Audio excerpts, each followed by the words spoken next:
আসসালামু আলাইকুম রহমতুল্লাহি ওবরকাতুহ। প্রিয় বন্ধুরা, আজকে আবার একটা নতুন ভিডিও নিয়ে হাজির হইলাম। আজকে ভিডিও রয়েছে টিটিবিজি সম্পর্কে আলোচনা।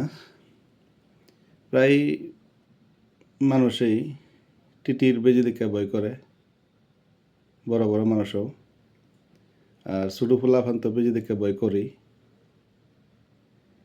তো প্রায় আমরা টিটি বেজি যদি বোতলে সারা দেয়া কাটে বা কাশি দেওয়া হোক, দাও দেওয়া হোক, কুদাল দেওয়া হোক, তার কাড়াই গীতক বা তারা বেড়া দেয় হোক, যে কোনো জঙ্কার জাতীয় বস্তুর দ্বারা যদি বা পুরানা বস্তু মাটির তলে পড়ে রয়েছে বহুদিন যাবৎ, এইসব বস্তু দ্বারা যদি শুনলো আমরা কাটটা যা, তারপরে আমরা গিয়ে কী করি, টিটি বেজি দিই।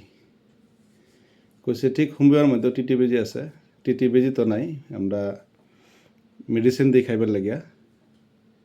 তো এই খাওয়াতে ইনশাল্লাহ টিটি বেজির কাম করে। তো তার লাগিয়া খুব সুন্দর মেডিসিন আছে, ডরান লাগতো না, বেজি দিন লাগতো না, ওষুধ খাইলেই হয়ে যাব। তো ওষুধটা হয়েছে লিডম। হোমিওর মধ্যে খুব সুন্দর মেডিসিন হচ্ছে লিডম।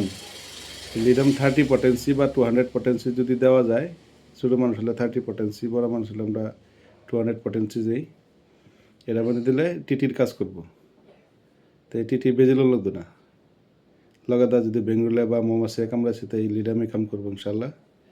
তো যদি আপনার বাড়ির আশেপাশে যদি এরকম হোমিও ফার্মাসিস্ট আছে বা ক্লিনিক আছে, তার লগে যোগাযোগ করে ইনশাল্লাহ এই বেজি বদলে ইনশাল্লাহ ছোটো বাচ্চা ফলাফানে যদি বেজি লবার ভয় করে, তো তারা ইনশাল্লাহ এই লিডাম 30 পটেন্সি হোক 200 পটেন্সি হোক খাওয়ায় উপকৃত হইতে পারেন।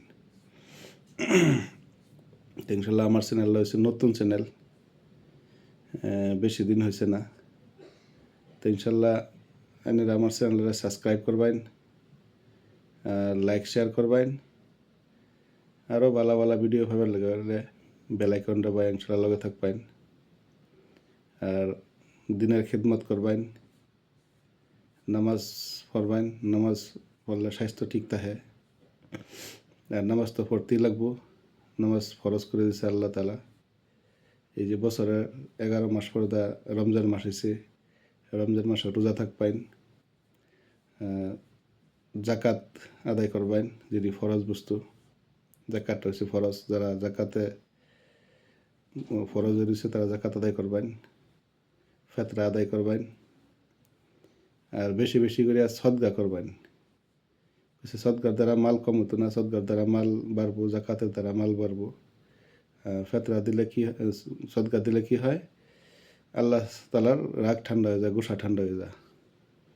আর যে কোনো বালা মুসিবত যদি আনেওয়ালা থাকে, তাই আল্লাহকে এই সদগার দ্বারা বালা মুসিবত দূর করে দেয়। তো ইনশাল্লাহ আশা করি বেশি মানবার চেষ্টা করেন।